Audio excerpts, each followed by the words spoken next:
ایمانداری اور دیانتداری۔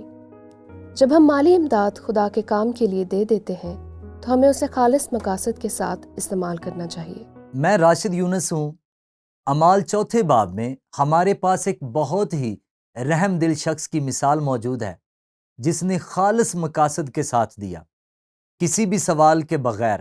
اس نے مردوں کو دیکھنے کے لیے نہیں دیا، اس نے دیا کیونکہ وہ خدا سے پیار کرتا تھا۔ میں برنباس کے بارے میں بات کر رہا ہوں۔ اس کے پاس ایک کھیت تھا جو اس نے بیچ دیا، رقم لا کر رسولوں کے قدموں میں رکھ دی۔ لیکن یہ اتفاق نہیں ہے کہ اگلے ہی باب میں ہمارے پاس ناپاک مقاصد کی کہانی ہے، اور یہ ایک بہت ہی دلکش کہانی ہے جس میں شوہر اور بیوی شامل ہیں، اور اس میں دھوکہ دہی کا منصوبہ شامل ہے۔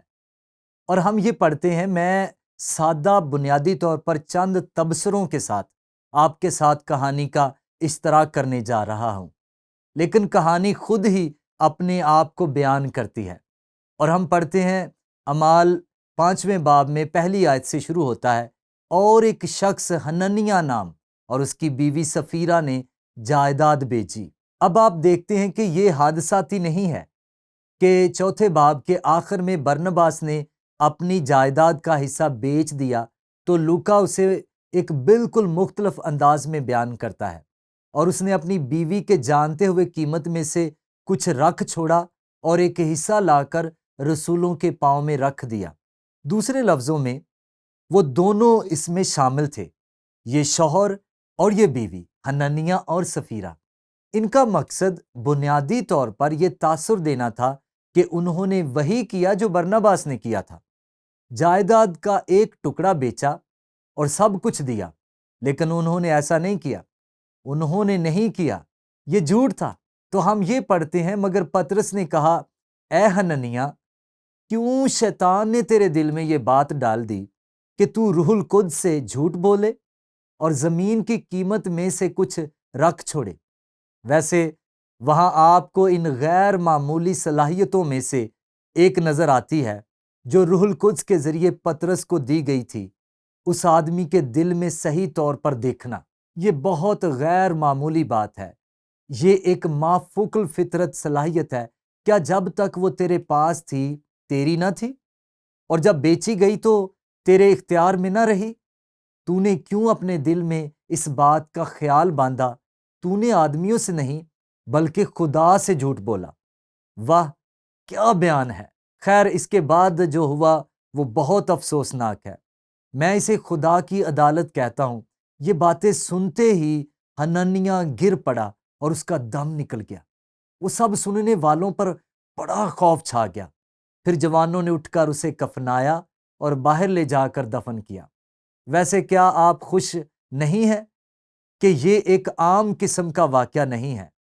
یہ ایک بہت ہی غیر معمولی واقعہ ہے، کیونکہ بہت سارے لوگ ہیں جو مر جائیں گے اگر یہ کچھ مستقل بنیادوں پر ہوتا۔ یہ نئے عہد نامے میں ہونے والے ان منفرد لمحات میں سے ایک ہے جس میں ایک خاص قابلیت شامل ہے جو پطرس ایک رسول کے طور پر رکھتا ہے۔ ہم پڑھتے ہیں کہ کہانی اور زیادہ افسوسناک ہو جاتی ہے، اور قریباً 3 گھنٹے گزر جانے کے بعد اس کی بیوی اس ماجرے سے بے خبر اندر آئی۔ پطرس نے اس سے کہا، مجھے بتا تو، کیا تم نے اتنے ہی کو زمین بیچی تھی؟ اس نے کہا، ہاں، اتنے ہی کو۔ ایک بڑی غلطی۔ کیا ہوا؟ پطرس نے اس سے کہا، تم نے کیوں خداوند کے روح کو آزمانے کے لیے ایکا کیا؟ دیکھ، تیرے شوہر کے دفن کرنے والے دروازے پر کھڑے ہیں اور تجھے بھی باہر لے جائیں گے۔ وہ اسی دم اس کے قدموں پر گر پڑی۔ آپ سوچ سکتے ہیں کہ جب لوگوں نے یہ دیکھا ہوگا تو کیا سوچا ہوگا۔ ہم اس کے متعلق پڑھتے ہیں، یہ اگلے باب میں بالکل واضح ہے، جہاں ہزاروں ایمان لائے، ہزاروں۔ ہم دیکھتے ہیں کہ کیا ہوا، اور جوانوں نے اندر آ کر اسے مردہ پایا اور باہر لے جا کر اس کے شوہر کے پاس دفن کر دیا۔ اور ساری کلیسیا بلکہ ان باتوں کے سب سننے والوں پر بڑا خوف چھا گیا۔ در حقیقت ہمارے پاس اس واقعے کے نتائج کا ایک خاص حوالہ ہے۔ آیت 12 سے شروع ہوتا ہے، اور رسولوں کے ہاتھوں سے بہت سے نشان اور عجیب کام لوگوں میں ظاہر ہوتے تھے۔ آپ دیکھیں لوکا نے اسے بیان نہیں کیا، یا اس شخص کی شفا بھی جو بیمار تھا اور جو مشکل میں تھا۔ اور پھر پطرس نے کہا ہمیں دیکھو، اور کہا اٹھو اور چلو۔ بہت سے معجزات تھے اور نشانات تھے جو رسول کر رہے تھے، اور وہ سب ایک دل ہو کر سلیمان کے برآمدے میں جمع ہوا کرتے تھے، لیکن اوروں میں سے کسی کو جرأت نہ ہوئی کہ ان میں جا ملے۔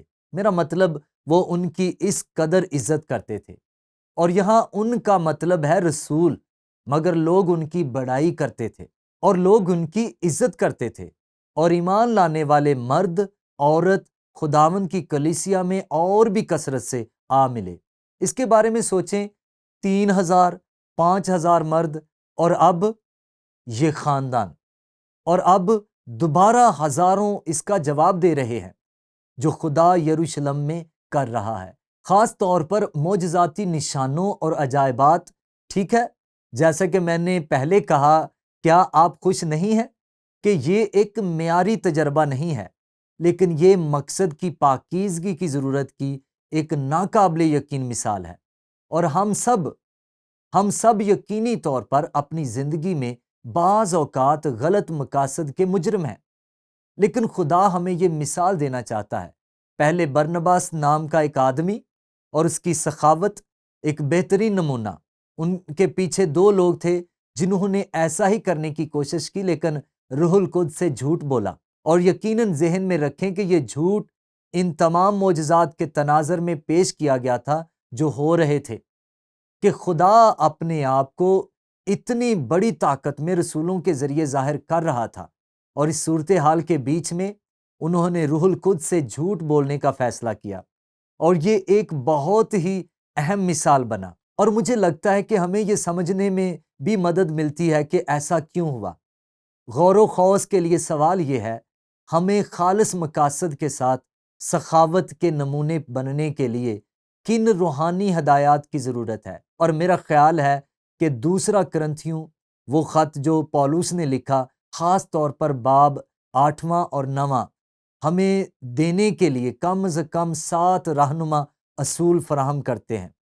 اور یہاں پہلا ہے، خدا چاہتا ہے کہ ہم ایمان کا ایک قدم اٹھائیں اور اس پر بھروسہ کریں، تاکہ ہم اپنی مستقبل کی آمدنی کی بنیاد پر دینے کے قابل ہوں۔ اور اگر آپ پیچھے مڑ کر دیکھیں تو کرنتھیوں نے مستقبل کی آمدنی کی بنیاد پر ایک وعدہ کیا تھا جو وہ ضرورت مند لوگوں کی مدد کے لیے دینے والے تھے، اور اسی کو میں ایمان کا وعدہ کہنا پسند کرتا ہوں۔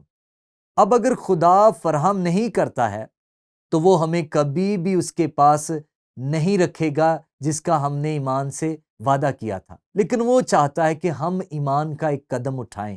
اور ہم دیکھتے ہیں کہ 2 کرنتھیوں میں خوبصورتی سے اس کی مثال دی گئی ہے۔ یہاں ایک اور اصول ہے، خدا چاہتا ہے کہ ہم اپنے دینے کے منصوبہ بندی کریں تاکہ ہم مثبت رویے کے ساتھ دے سکیں۔ دوسرے لفظوں میں، خدا خوش دلی سے دینے والے کو عزیز رکھتا ہے، اور جب آپ منصوبہ بناتے ہیں اور پھر آپ اپنے منصوبے بندی کے مطابق دے سکتے ہیں، تو یہ ایک ایسی خوشی کا باعث بنتا ہے جو ہمارے دلوں اور ہماری زندگیوں میں پہلے موجود نہیں تھا۔ اور اس طرح آپ دیکھتے ہیں کہ کرنتھیوں میں اس کی مثال دی گئی ہے۔ تیسرا، خدا چاہتا ہے کہ ہم مادی تحائف فراخ دلی سے دیں تاکہ وہ ہمیں فراخ دلی سے برکت دے۔ اکثر غیر مادی طریقوں سے، اور ہم پالوس کو ان طریقوں، ان لوگوں کے لیے فضل کا حوالہ دیتے ہوئے دیکھتے ہیں جنہوں نے لفظی طور پر غربت سے باہر دیا تھا۔ وہ اس مثال کو استعمال کرتا ہے، اور میں اس کی شناخت بھی نہیں کر سکتا، میں نے کبھی غربت سے باہر نہیں دیا۔ اور پھر بھی پولس مقدونیہ کی کلیسیا کی طرف اشارہ کرتا ہے جنہوں نے غربت سے باہر دیا۔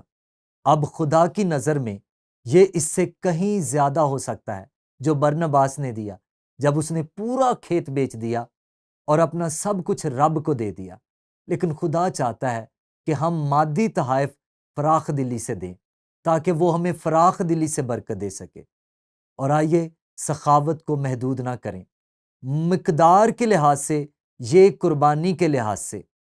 اور خدا نے مقدونیوں کی زندگیوں میں اس کو عزت بخشی۔ ایک اور اصول، خدا چاہتا ہے کہ ہم خوشی سے دینے والے بنیں، اور خدا کہتا ہے کہ جیسے کہ میں نے پہلے بیان کیا، خوشی سے دینے والے، کیونکہ ہم نے اپنے دینے کا منصوبہ بنایا ہے، وہ رقم جو بھی ہو۔